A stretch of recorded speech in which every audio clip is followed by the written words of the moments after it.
it's basically the brain's way of saying, hey, fat cells, is there enough of you that if we suddenly had reduced access to food, you have a lot of fat on you and we can carry this baby. Now that I don't, mean to assume like starvation, that would of course be a big problem, but it's basically the brain's way of ensuring there's enough stored fat that it is okay allowing fertility to move forward. and that is through leptin. If there's enough fat cells, there's enough leptin going to the brain, and the brain will turn on this gonadotropin pathway, going to the pituitary, then going down to the ovaries and telling everything that it can go forward. If there's not enough fat cells, there's not enough leptin, then the brain will shut that pathway off. It will turn off that axis of that gonadotropin releasing hormone from the hypothalamus, and then everything downstream of it. The pituitary will turn off its follicle stimulating hormone and luteinizing hormone, and the ovaries will just reduce all of those sex hormones. And then fertility would stop, ovulation would stop. That reflects the fact that her body bears the metabolic burden, not only of the gestation, but also of the lactation and feeding the baby. And so it's no surprise that it's a very, very complicated affair. But all of it, even still, comes back down to the humble and often misaligned fat cells. Insulin resistance has two aspects of itself.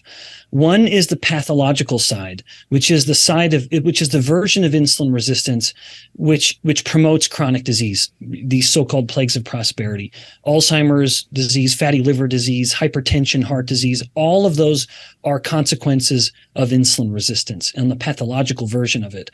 But there is a physiological side of insulin resistance, which is when the body becomes acutely insulin resistant to serve a specific purpose. And that is the insulin resistance that we're touching on now when we talk about the changes, particularly during the menstrual cycle.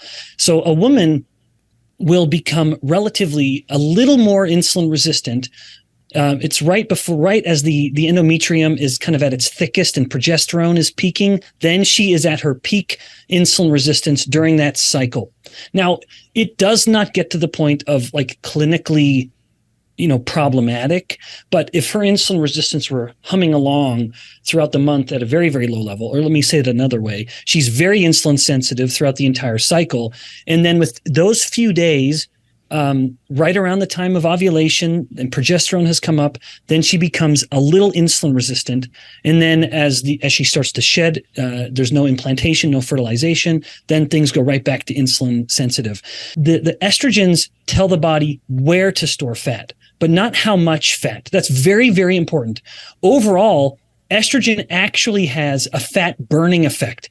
This is why at any moment in time, a woman is burning relatively 40% more fat than a man is. Now, a man has a higher metabolic rate just because he's bigger, but a woman, relative to her body weight, will be burning 40% more of her energy from fat. And that is very, very heavily dependent on the estrogens. So estrogens tell her where to store fat, but also tell the body to rely on that fat. So a lot of fat is going into those fat cells, but a lot of it's coming out to be burned. So there's a high turnover. That's a very healthy way to store fat. Progesterone tells the body to store fat, and it does so by leveraging insulin. And so during that period of time, progesterone promotes a slightly insulin-resistant body, and that means insulin levels have to come up a little higher to overcome this subtle insulin resistance, throughout the entire body. But that doesn't happen at the fat cells. The fat cells do not become insulin resistant. And so now this higher than normal insulin promotes a slightly greater than normal fat storage. So hormones like progesterone and insulin tell the body how much fat to store, whereas the sex hormones, progesterone's a sex hormone, so the estrogens and androgens tell the body where to store fat. And those are not the same thing, of course. So there is that acute little moment of insulin resistance, nothing to be concerned with.